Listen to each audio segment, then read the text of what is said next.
The Web of Success podcast. Building better businesses. Today I'm here in Prague.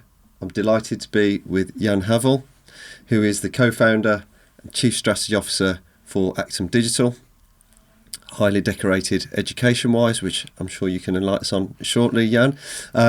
Published author, I believe, as well. A little bit, thank you. Yeah. So, many facets to your vast knowledge and experience. So I'm really excited. I'm sure everybody watching and listening will be super excited to hear all about you and some of the stories you've got and help bring the Web of Success to life through the Strengthening the Web podcast. So, well, thank you so much for this amazing introduction, and also thank you for having me in this podcast. No, thank you for having me. It's a delight to be here. I have to say, you have some wonderful offices here, so I'm glad I came to you and not the other way around. So that's good. So, I've done a very brief intro there, but would you like to just enlighten everybody a little bit further about yourself, some of your accolades? They are lengthy and vast, so that would be great to help people understand, and also a little bit more about Actum and what you do as an organisation. Okay, well, thank you. I'll start a little bit about myself just to give you an idea where I come from. By education, I graduated in corporate finance, earned my PhD in economic theory, and much later in my life, I also graduated from the Wharton School at the University of Pennsylvania in strategic management.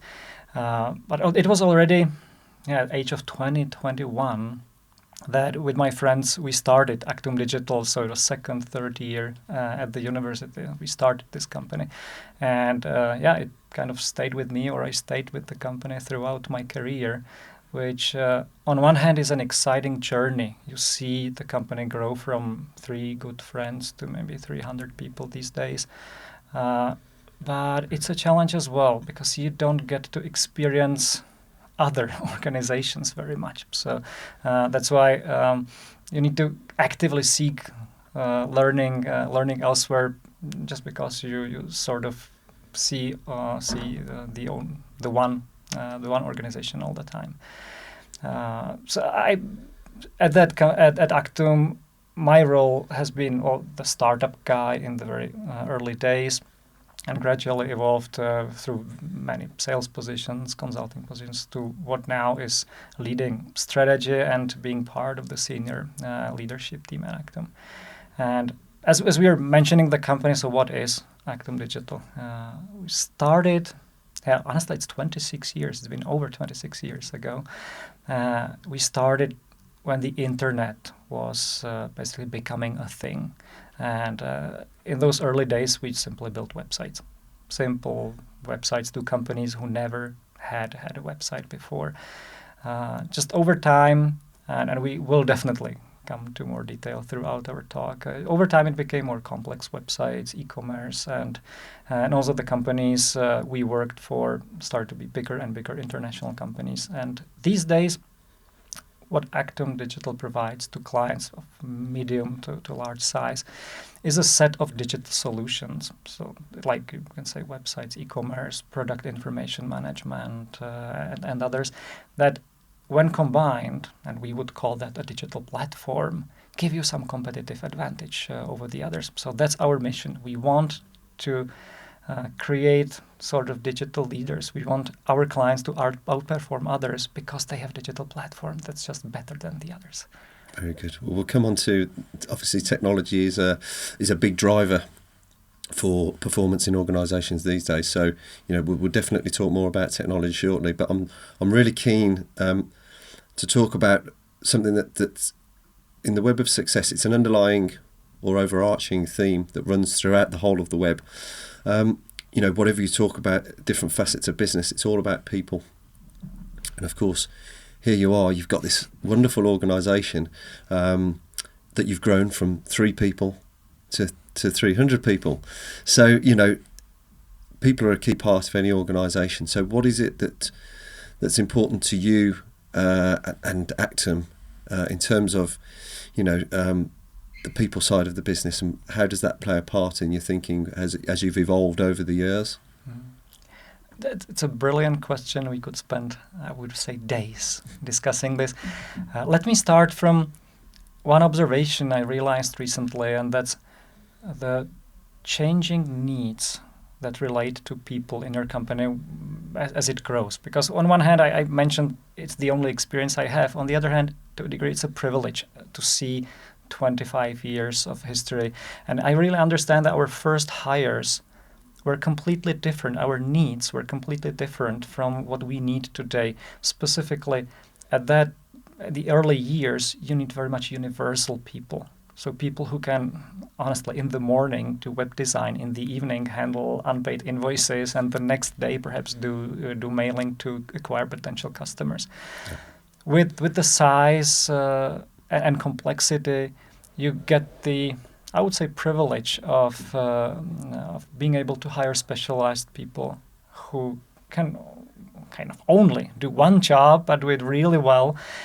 But that brings with it the need for coordination and really for structures and a different style of leadership. So that's one observation that I work with, and there are certain, you could say, break points or transformation points on that journey. It's not like a smooth journey from 3 to 300 and you gradually add different organizational aspects. It's really, it keeps working for a while, and then you realize you no longer grow, you have pains, then you need to slow down and say, okay, maybe time for a change. Is it like a need changed in organization, or do we need to hire different people, or what do we do?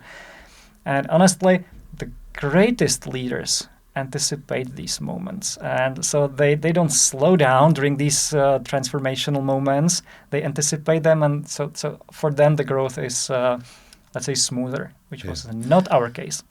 We always learned to a degree when the problem was there. Yeah, and that's, everybody has their own journey, but like you say, you've overcome those challenges, and that's probably made you wiser along the way. Now, it's interesting that you mention, that insight or foresight to anticipate what's going to happen.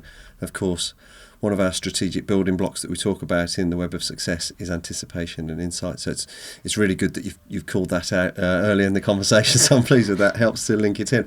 But one of the things that I think at the moment as well, and I'm sure you've seen over the years, not only the needs of the organisation evolve in terms of the people that you need and the specialisms that you have, but more about businesses are changing and evolving as technology starts to mature. There's more and more technology out there. The types of roles, the types of people, types of organisations, everything's changing along the way. So, it's a real fine balancing act, and I'm not surprised you've had challenges along the way. Balancing your organisation design with your values and behaviours, and all these things that make up that contribute towards the success of your people in your organisation. So, if at the moment, I think if we were going to talk about current situation, so we've talked about how you've grown from 3 to 300. At the moment, I think there's a real challenge out there around people and resources, and the market's so volatile. It's very hard to attract and retain good people. So what is it that you do at Actum? Because I'm fully aware that you've got some great people working for Actum, and you wouldn't have had the successes you've had without them. So what do you do to attract and retain those people? Oh, thank you for the kind words. I would say one part of the thinking is you need to understand why the people are with you, because they do have the options that you mentioned, and they're all amazing to a degree. So, but it's similar to product differentiation. You differentiate as an employer. So what is specific about Actum that should attract people unlike other organizations? And we are trying to understand within our culture what's that, and it's always somewhere at the intersection of dedication to client success. So our people really want that Actum's clients are successful in what they're doing, and they're ready to sacrifice a lot, invest a lot of their effort and life, put parts of their life into this. And the other part is knowing that there are others like that in Actum. So it's about being part of a group that shares this thinking, and if you elevate this to strategy, then that's the moment when it becomes powerful. So you want to attract additional people who share these values, and once they're at an interview and they learn that this is the place, then suddenly you differentiate yourself from others. And there are other strategies that are working in perhaps different setups or with our competitors. You may have people who really want to earn a lot of money, and it's the ultimate motivation for them, and that's just fine. And you have organizations that build their strategy around that motivation. Yeah. You may, as an example, you may have other companies that position themselves as the ultimate innovators. Everything they do is something that's never been tried before. It does attract certain type of people, certain type of customers, and creates a certain culture. And we don't position ourselves in that way because our client base are clients who are not ready to risk too much. I mean, they need to be progressing. They want innovation from us, but not the latest cutting edge things that haven't been tried yet. So you see, it's not an isolated trick like, yeah, we have this one thing that attracts people and I'm not gonna tell you because it's a secret. No, actually it's a strategy and positioning. So you want to be attractive for some people, while others would say, yeah, I'm never gonna go there just because it's not what I want. Yeah, definitely. I think you've just alluded to a really good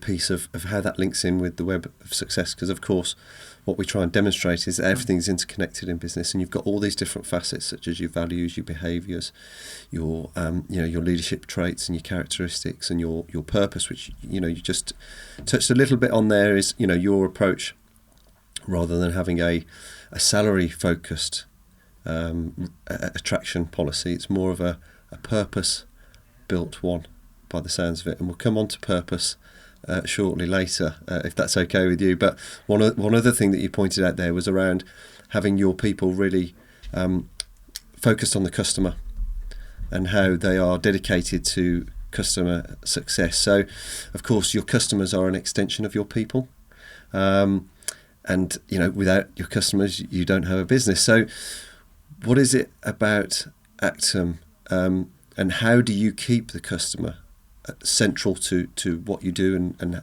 keeping the customer at the heart of your business?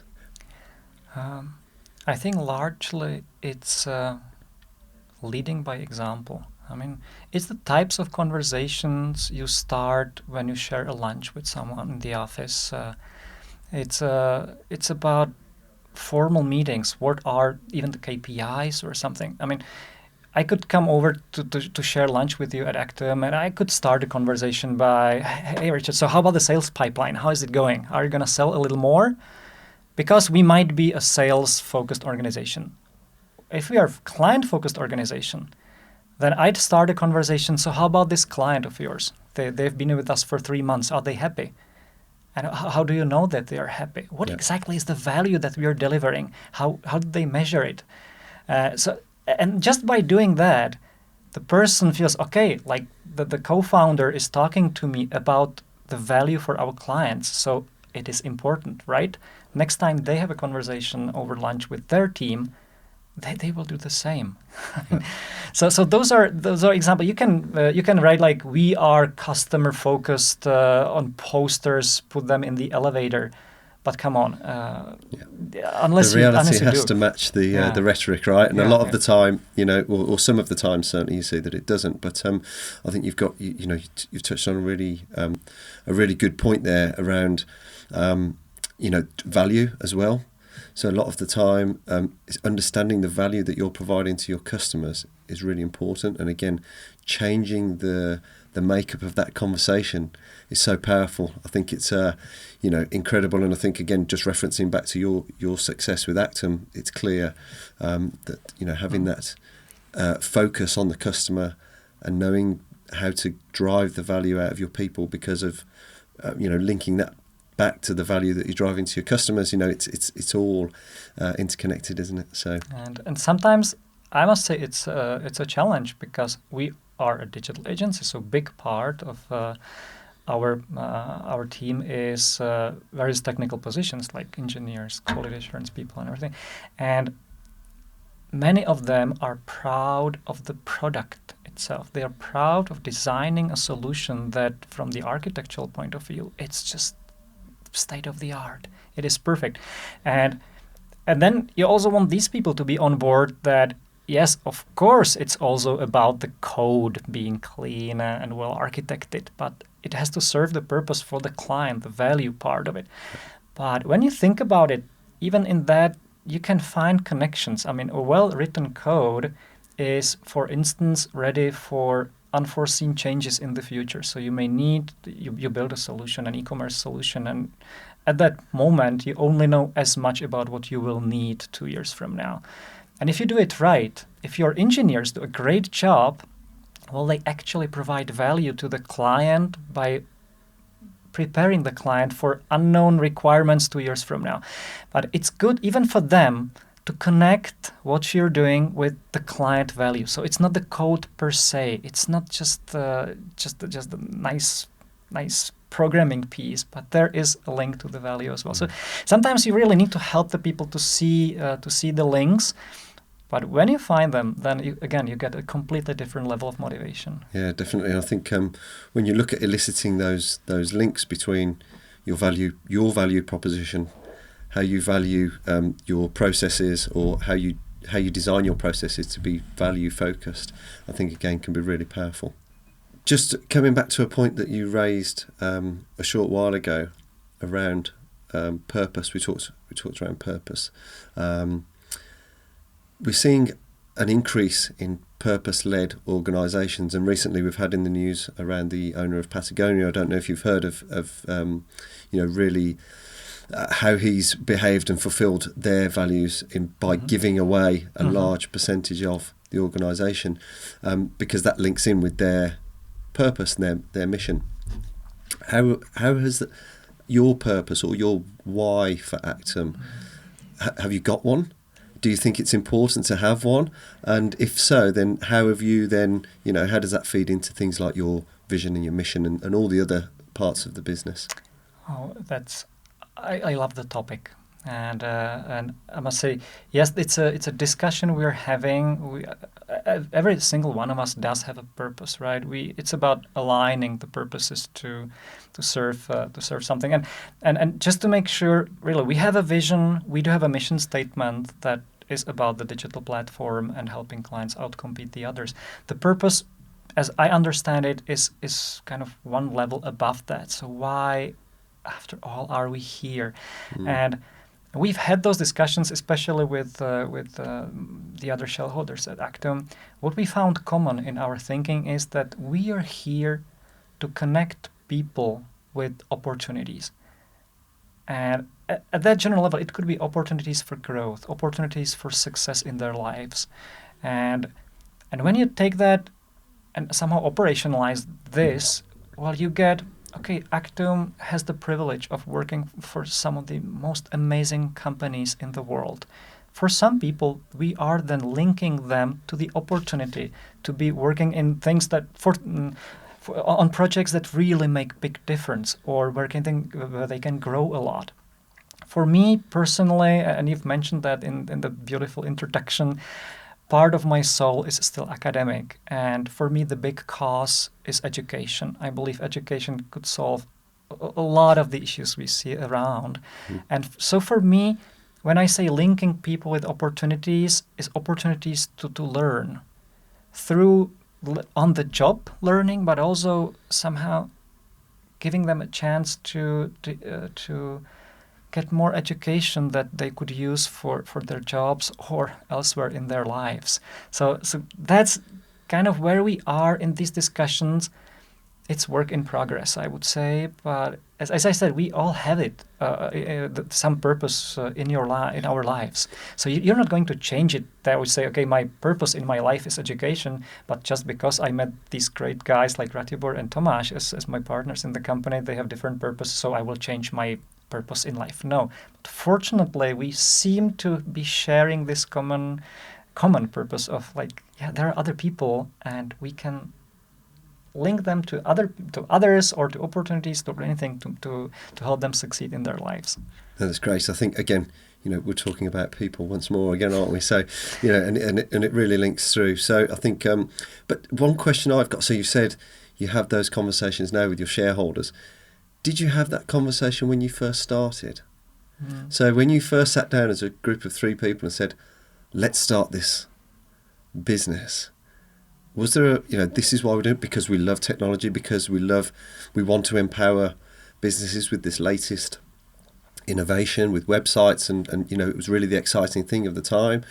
Did you have those conversations then, or did you really just it was more of a, this is a passion and let's give it a try and we'll see where we get to? Yeah, but we can share true stories, right? And the difference is, now you're talking to Jan Havel, who will turn 47 in about 2 weeks or 3 weeks, and you're asking about Jan Havel, less than 21 years, second year at the university. And at that time, I didn't know what's my purpose in life. I was just still searching for it, perhaps not even knowing I'm searching for it. And so, while I would love to give you a great story of my dedication from the moment I was able to speak to this cause, no, it's not there, honestly. At that time, it was passion for trying new things. So it was rather part of our own DNA. So perhaps we were starting Actum because we wanted to be doing something, trying something, try to run a company. Remember, it was 7 years after the revolution, so still private enterprise was a new thing for this country, and we were trying. Summer 1996, we sit in a living room of my parents' apartment. We have this discussion what we are going to do, that it's a good idea to start a company. And then we only had this discussion, well, fine, what do we know? Yeah. What do we know? So we knew computers, we had background in programming, we were confident about doing business, to acquire business. So we just started, and internet was around. So very soon we found out that websites might be the thing. So in a way, it's the exact opposite that my professors later taught me at schools. You don't sell what you can do. You need to be doing things that others want to buy. Yeah. But this only came much later. But, I think you make a couple of really valid points there. One, as an individual at 21 years old, you're not fully formed in the views of the world. They're still evolving themselves. But I think it also demonstrates that you don't have to have that to start with. But as long as you realise that it can add value, and then as you start to evolve as a person, as an organisation, you start to see these other things and you think, that will add value to us. This is what we're all about now, and you can retrofit some of that stuff in. So, for some organisations, certainly, if we look at some startups now, maybe they didn't have that. Maybe they followed the same kind of path as you.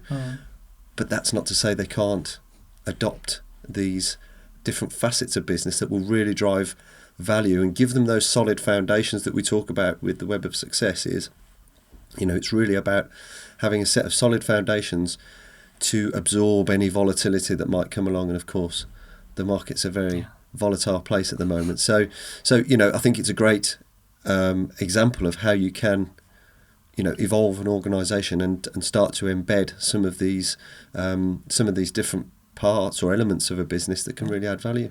And there were moments in the history of Actum that I clearly realized that these foundational aspects are changing, from the, to a degree, fun or entertaining activity that is also, of course, generating either profits or value for clients, but still low-risk environment with the only responsibility for our own time because we were stealing it from other activities. But at some points, and especially when we hired the first full-time person, that was the moment when actually every month you need to send a salary. Yeah. And it's different because previously, if there was no job, you were still at the university, so you take a month off, you take 2 months off, no big deal. But suddenly there is a person and you need to send a salary and taxes and everything every single month. And I'm not saying it was no longer fun. It's been fun throughout those 26 years, but it became serious business with a lot of responsibility. And now with 300 people, it's the same story with just multiplied to enormous extent every single month. You just need to send salaries to all these people. Yeah. But fortunately, over time, you learn that also the machine is becoming bigger and has a tremendous momentum. So like the surprises are coming, positive or negative, but with the stability, it's a robust system now. So we don't worry about these. Exactly. So you've proven that model of having those foundational aspects are now helping you to thrive through, and helping your customers as well. I think Actum are in a really not unique position, but a great position in the fact that you provide your customers with technology and platforms that are then delivering value into their customers. And I think, we've already spoken about the value of customer and how you keep those close to the centre of what you're doing. But I think, you must have this real in-depth focus on your customers, and you've already touched upon that. And I think, that really shines through. Yeah, and those are conversations, and that's also part of those conversations are part of the reason I keep enjoying this work for, as I said, quarter of a century and more, just because I keep having such conversations with our customers and our clients and asking them, okay, what is your purpose? Why? What is your mission? What is your relationship with your customers? Because in the end, Actum is about providing digital platforms, not just because they're great, but to improve experiences of the end customers with our clients, and especially in the digital world. So for that to be able to influence those, you really need to understand, and you keep finding out new aspects, new business models, new companies emerging, or even traditional companies who are transforming. So almost like every day you learn something new on the market, and you need to react and design your services to kind of serve the ever-changing market. Yeah, and I think you've just pointed out one of our leadership characteristics there. You need to be adaptable, because the marketplace, customer expectation, legal and regulatory obligations, as you said, you work with some rather large clients who work in regulated industries. You've got to be on top of all of those. Yeah. But let's talk now. You've just if I just may, there is you pointed out a very good point about adaptability, and I would like to add there actually for me 2 steps.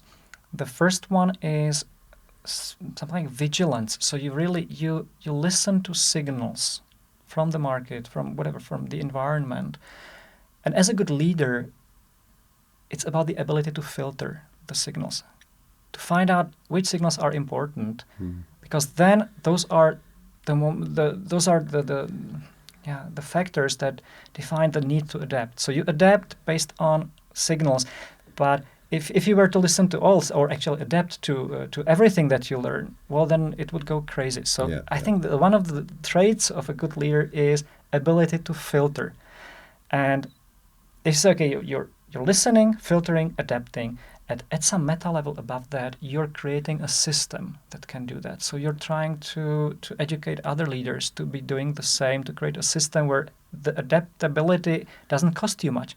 So you create systems, not in a technological way, but in an organizational sense, that can adapt. So that once the need comes, you can do it. You can take a little bit of big. So building flexibility, embedding flexibility in the system. Yeah. So adaptability is a super important part, surrounded by a few other pieces to the puzzle, so to say.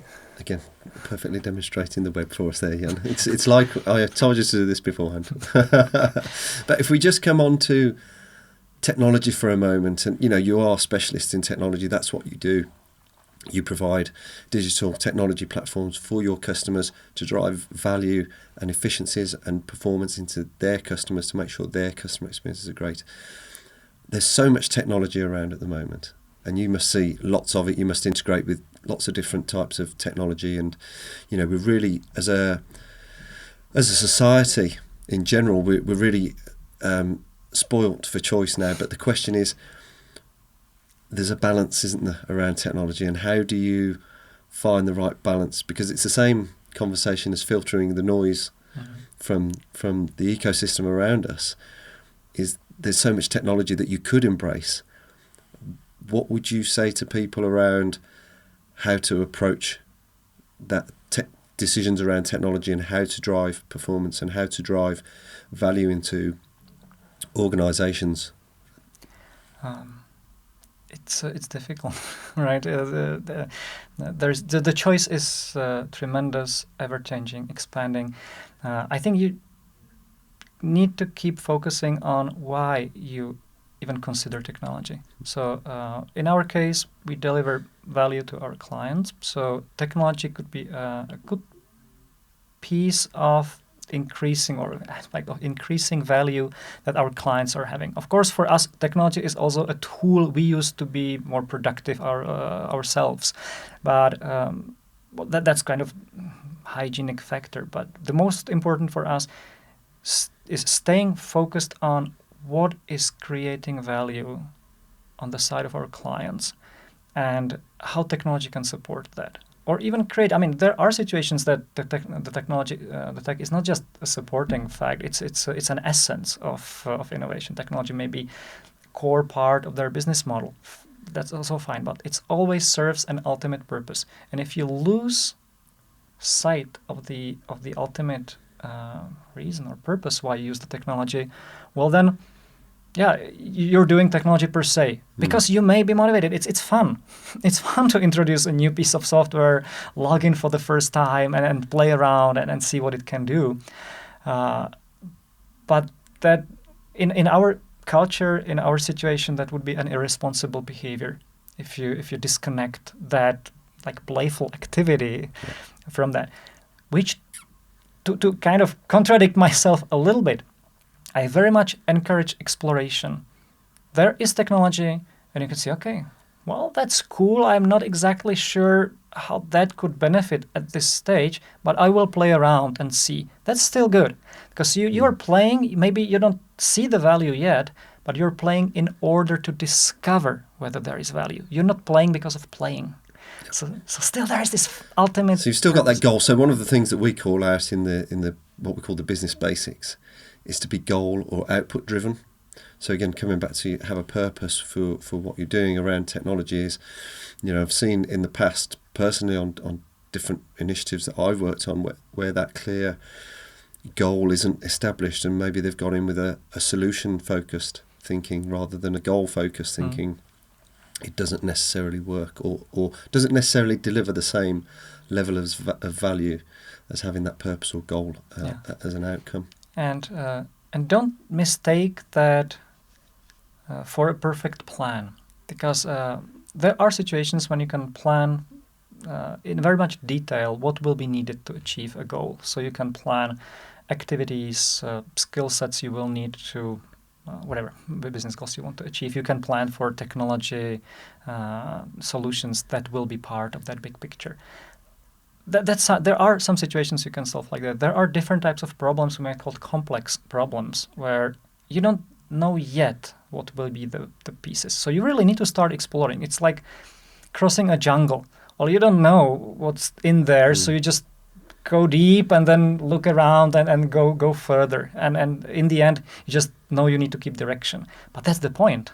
You know the direction. You know your goal is to cross the jungle, and you know the one guiding principle is just keep the direction more or less in that way.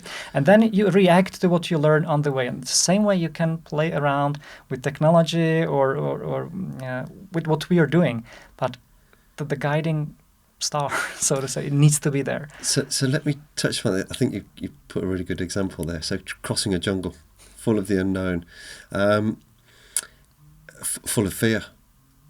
Many people Absolutely. might get to the first bush and think, I can't get through here, turn back and go back. Let's talk about leadership for a moment, because leadership, is all about empowering, inspiring, and helping people to do the right thing and step into the right places and have that courage to go through the jungle. But they've got to be empowered to know that if they take a wrong turn, then they're not going to, there's not going to be big repercussions for that. So let's use that example as crossing the jungle and apply leadership. What can you do, what do you do to harness that safe environment for your people to cross the jungle without that fear? Now, this is an interesting question. Crossing a jungle, and what I would do as a leader, or what we do in leadership, I would say the most important part, that is something that all textbooks would agree on, is articulating a vision. So really, we are crossing a jungle, we are risking our life. So there must be something, there must be a reason why we are doing it. And perhaps before we even start solving this thing, so entering the jungle, we should make sure that we understand this, we understand the implications, we understand the implications of not crossing the jungle, and kind of also checking that this applies in various contexts to everyone in the group that wants to cross. So that's really the vision part.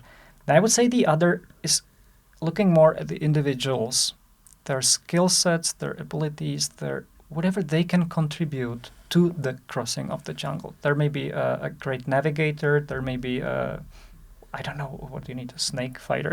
I don't know. There may so you need a set of skill sets, and you need to make sure that everyone on your team understands what's their value to the group and believes they can deliver the value. So it's not only about knowing, yes, we as a team can cross the jungle, but I as an individual can contribute to that, and I trust myself. Yeah, I think it's working out as a better analogy than we maybe stumbled across it. Let's write a book on that. Because what we're talking about here is we're talking about you need your purpose. You need to understand why you're crossing the jungle. Yeah. You need to know the goal, which is to cross the jungle, right? Because if you could get halfway, find a beautiful little village and decide to settle down. So you need that goal. You need to keep pushing towards the goal. You've got to clearly articulate and communicate as a leader, because you as the as the chief strategy officer might not be going on that journey through the jungle with them, but you've given them a set of characteristics or clear guidance to feel that they can do that without retribution or without any comeback on if they make a mistake. It's providing, even though you're not there, they will keep pushing on with that mission, regardless. I think that's super important. What you're saying, the creation of the safe environment, the psychological safety. And to me that would be the third major aspect of good leadership. If you're the navigator in the jungle, you need to know you're not okay with making mistakes, but you get it. If you make a mistake and we take a wrong turn, perhaps spend 2 more hours doing something that was not necessary, we will not expel you from the group and leave you to your own in the jungle, because you followed certain values, you accepted the culture of the group, you acted in good faith, so you are part of the team. If you don't have that, you're much more likely to make that mistake. So that's why fear of making mistakes. Yeah. So that's a third one, and actually the fourth one to me is integrity. As a leader, whatever you're doing, people need to trust you. So you need to be an authentic leader, keep your word, and then also in this role, act as an example for the others, because if they trust you, well, they're likely to kind of mimic your behavior and do the same towards their teams, especially when you have multiple hierarchies.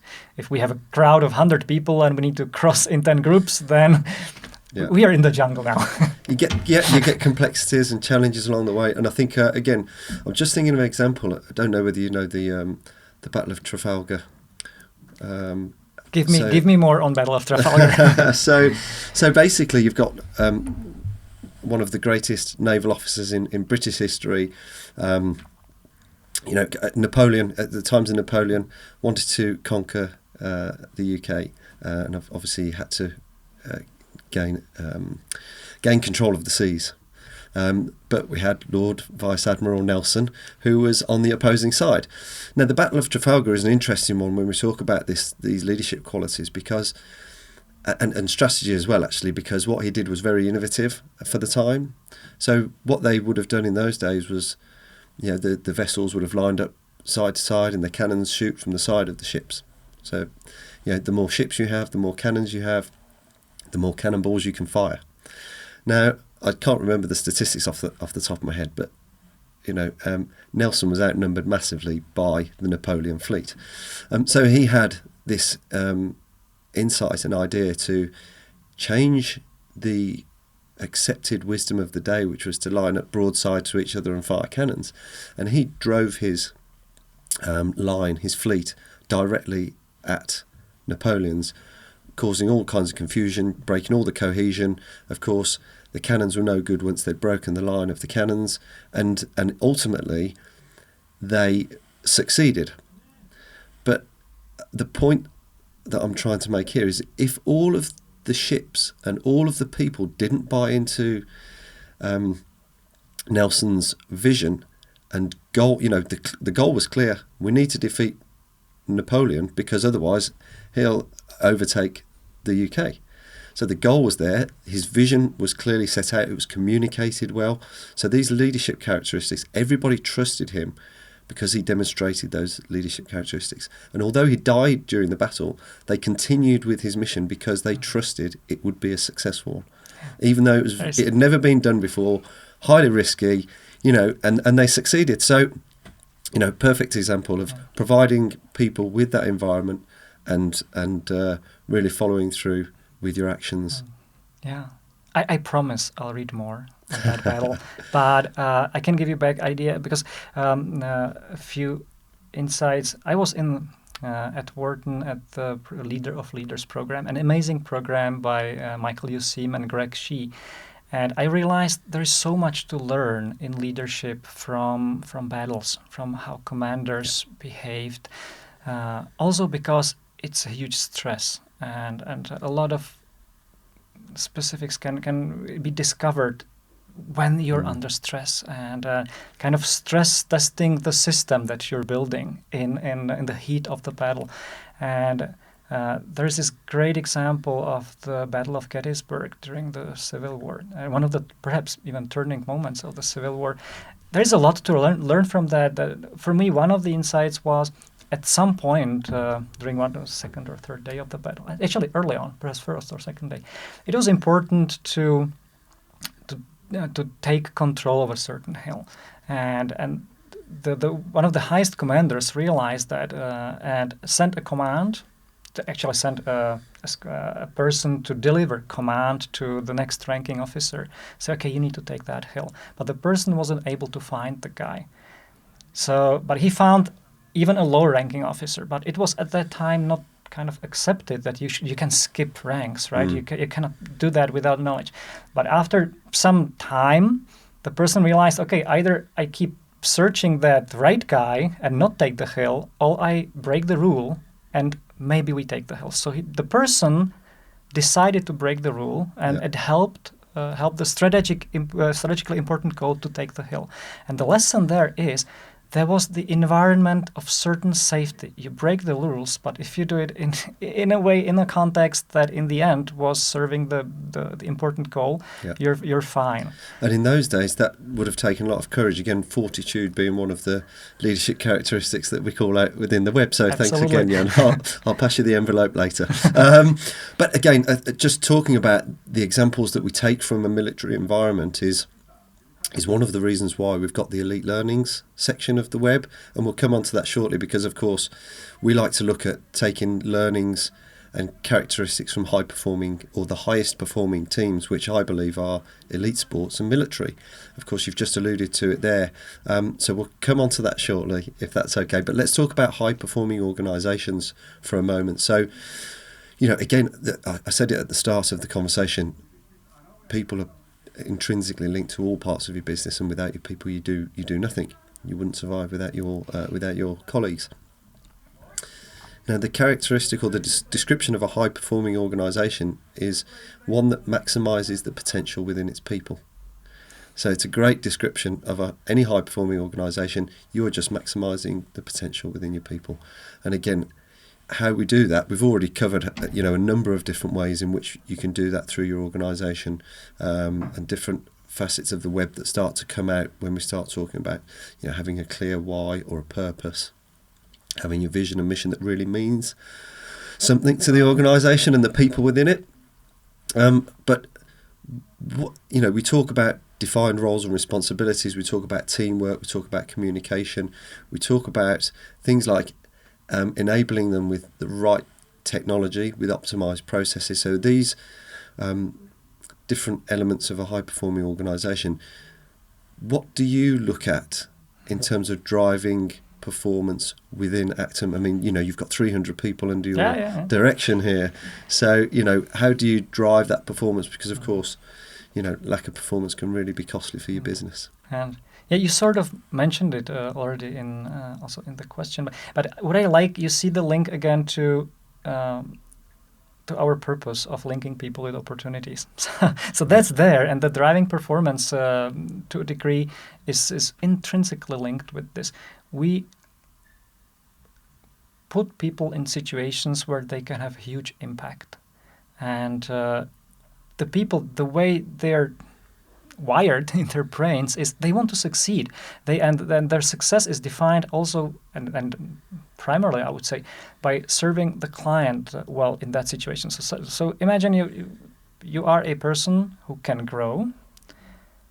It's perfectly aligned with our purpose. We give you an opportunity to work on something that will have dramatic impact on the client success, so to say, because you were chosen within a culture of customer dedication. You will try hard, and therefore the client will be happy, and we will see some numbers that we may define as good performance of Actum. Yep. But you mentioned one critical part in your question, that's empowerment. And that's very much different from just delegation, right? We're not saying, hey, there's a client, go for it. It's big, help yourself. And no, it's really empowering means supporting the people on the journey on the journey of learning how to do that, finding the right team members for that success, knowing whether you're on the right path or not, and how to possibly correct that. And I would say for myself, every now and then I realize, am I 100% walking my talk? And sometimes, because there's just so much you're doing that you may realize, well, I gave them good opportunity, I gave them the trust, and I walked away. No, wait. This is not, you're not acting in line with your values. You need to come back, label that problem, and work with those people. And trust me, the faces of the people when you come back is, I delegated a task to you, and now I realized I'm not empowering you. And they look back like they fall in love. And I have the same with when somebody approaches me trying to help. So this is the so much core of true empowerment. That's what we describe. The way we describe leadership is to support, to empower, to influence, and inspire. Now, of course, if you're empowering people, you're supporting them, and you're influencing them in the right way, of course they're going to be inspired by you, aren't they? So that's our leadership statement. So I think you've just embodied that. But I'm going to go back to a comment that you just made there around people want to succeed. It's a natural trait, You want to impress, you want to succeed, you want to do well. Most people do. I mean, of course, there's always the exception. So really your role then is to provide the right frameworks and mechanisms as an organisation for them to just go and flourish. Yeah, you're right. You're so much right. Also, perhaps a side note too, when we talk performance, sometimes we say, okay, there are KPIs, there are numbers, there's the P&L in the end, profit and loss, you need to look at the numbers. Mm-hmm. And sometimes what I observe maybe on myself, on others, is when the more it becomes numbers, the more we turn into the tough guys. So you need to have the sales, you need to have these numbers, and then we switch to, now I'm a leader, so I'm inspiring, and you become a different self. And while I think it is important to be able to use different leadership styles, I think it's not like one situation always requires one. Yeah. And there is something I believe each one of us has a signature leadership style. I'm a relationship person. There may be a tough guy. There may be a numbers guy who will always explain why it is important and hope that everybody grasps it and acts the right way. Research tells us the most successful leaders are the ones who always choose the style that's best fit for the very concrete situation. Adaptability. Yeah, you're there. You're there. So I couldn't have asked you to put it any better than that. Perfect explanation, Jan. It was, that was great. If we move that conversation on slightly from high performing or not move it on, but just evolve it slightly. So, we've talked about giving people the right frameworks and mechanisms, which, a lot of the stuff we've already talked about through, your business models, your values, your behaviours, and all of that good stuff that we've already kind of covered. Now, if we look at the highest of high performing organisations and what we call elite learnings, so that is from elite sports and military. Now, I know that you're a keen runner, and I know that you're a sportsman. You've tried, I believe you play lots of different sports, and you can tell us about the different types of sports you play, but there'll be a certain set of characteristics that, as a sports person, you need to succeed in sport, right? What are those characteristics that you then are supported by, or you bring back into the workplace that you think help you on a day-to-day basis? There's so much. You're right. I'm a runner. I'm a keen marathon runner, maybe for the past almost 10, 11, 12 years, so tens of thousands of kilometers there, and it's an individual sport, right? So the learnings from marathon training and the race are to a degree different than playing football or basketball or other sports. But from that, it's a kind of a long game, or you plan long term in marathon training. It takes you years to build up the endurance and the strength to be able to gracefully survive the last mile. and you need to be patient. The results are not coming immediately, and that's one of the things I've learned. And the other, also, when you're there, and I mean, start line, waiting for the gun, 99% of your end time is already decided by the years of training. You can make mistakes in nutrition. You can make tactical mistakes of running too fast, perhaps not finding the right paced group to join. That can be the case, but you're trained for that. If you run your 10th or 15th marathon, you know how to avoid those mistakes. So more or less, you're there and it's almost decided. So you realize at those moments that it's so much about preparation. And you can take that to business about strategy, planning, building teams. That when it comes to the real performance, it could be a client pitch, could be whatever important negotiation. That actually, if you enter a negotiation room, I would tend to say 90% of your result is already decided by how much you prepared for that negotiation. Yep. And then you do, okay, so I should better prepare. So that's one part. Those are individual sports. Actually, this is the only major individual sport I've done. I played Frisbee Ultimate for another 13 years, a great team sport. What I see, it's completely different. And you have those learnings about understanding strength of the others and how to make the whole work. And I would say, and that's not my idea, I read it in one book, there are different sports that give you different approaches to leadership. I've read that baseball is largely about the individuals. So really it's about knowing that the batter needs to know how to do the job. Mm-hmm. And it's about picking the best from the market and combining them anyway. So once the game starts, again, the stats largely define what will be the result.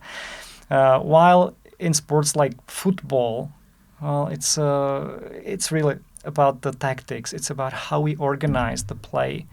But I would say in all sports that are of this sort, you realize if you're a coach, you're out of the game. you're out there, and you need to know once the game starts, you will not be playing. And for me, when I come back to Actum, that was not the same as leadership. Oh yeah, that's it. That's it. And that was in my career. That was one of the most important moments that maybe the company. It was not my decision. It was just the company grew so much, or so big that I could not be everywhere. But I still had that feeling that I just need to do everything, need to oversee everything, and perhaps. If I just started coaching some football team, I would realize that once the game starts, you're maybe giving good ideas, but you're not playing. Yeah. Totally agree. And I'm just going to pick up on a few points that you've made there, Jan. So one is around training and development. And I know as a lifelong learning enthusiast and also advocate for formal and informal training, it's interesting to look at any sport, whether it's a marathon, whether it's the frisbee, whether it's the soccer, the amount of training that goes in comparison to the actual execution far outweighs. Now in the workplace, we never do that. I've never come across a role where somebody spends more time training than they do delivering their role. There probably are jobs out there that require that. But it's so important that we don't lose sight of the training and development aspect for all of our people as we bring them on, right? So I think if you transcribe what you've just said there in terms of, you know, the what you're delivering, the pitch or in the code or whatever it is, will reflect on the preparation and the training that you've done, the education, and again, coming back to Actum and you, and how do you do that for you know the number of different roles you must have here for 300 people? Again, how do you make sure that all of your teams are performant through having the right level of training? This is largely about allowing the teams to self-manage in that respect. So top down, I think it's about setting reasonable goals. If you require, let's say, growth of the top line growth from a division, well, in that decision you can embed, you're very aggressive on that growth, which means, well, day and night they'll be selling, right? And there is no time for training or anything. If you factor in the fact that across the team, the people need to be also growing personally, so learning or formally studying, well, then you set the right goals so that there is room for that. The rest, we really empowered the division directors, and they empowered the team leads down the line to make their own decisions. Because honestly, I cannot decide top down how much training a quality assurance expert needs to be productive and how much training, continuous education such a person might need. The knowledge is somewhere in the organization, but you're creating structure, a system that leaves room for this. And it's part, I mentioned, and that is coming back to the sports, thinking long term. It's also about it. I mean, you can squeeze a lot of profit from the organization in the short term at the expense of growth or whatever your goals might be in the long run. If you do that, I mean, it's a perfect decision, fine. But we are different, so we think 25 years into the future. So I want to make sure this company is around and flourishing 20 years from now. It will not happen unless we embed this part of respecting and understanding the value of education and growth in the whole strategy. So it comes back again, you know, that great example there in terms of growth. Yes, you know, you got these short bursts, but sustainable growth is what it's all about. You know, you want to be here in 20 years' time, and putting those, we've talked about it already, the frameworks and mechanisms in place that empower your people to do a great job, that maximises their potential. So coming back to that high-performing organisation description, you're creating that environment for people to do their job, but also have the ability to develop and further their knowledge and expertise, which will, of course, reap dividends for you back into the organisation further down the line. So, you know, that's great. So I can only assume that you highly value training and development. You know, being so well educated, you've taken a lot of time, I know, out for yourself to continue your own professional development, and now you pass that on as well, don't you, through your there is a little bit of teaching I'm doing as well. So I teach at the Prague University of Life Sciences, strategic management, strategic marketing. Yesterday I had 4-hour sessions, and all students survived 4 hours. So, no, it's a passion for me. It's it's definitely part of my future. I mentioned in the very beginning that I love doing business, and it's certainly something that makes me excited and happy. And there is this academic part of my personality, of myself, and that's it could be 10-15% of my time, but totally exciting as well. And honestly, it's a different type of work. At Actum, you still are much closer to why you're allowing people to be educated or to train, because you know what will be the concrete output and in the near or longer future. With the students, it's a little bit different. You're preparing them for life. You don't know what their life is going to be. And then it's exciting, you get a call back from a student that somewhere in the world they applied for a job, they used the framework I presented, and they succeeded. So they kind of thank you for making their life better. So it's so rewarding. Hugely rewarding, yeah, excellent. Very good. Well, I think that rounds us off, Jan. I think all that's left to say is thank you so much for taking the time out of your very busy schedule to speak to us today. Really appreciate that. So thank you very much. Thank you for the invitation and coming over to Prague. Thanks a lot. Problem. The Web of Success podcast. Building better businesses.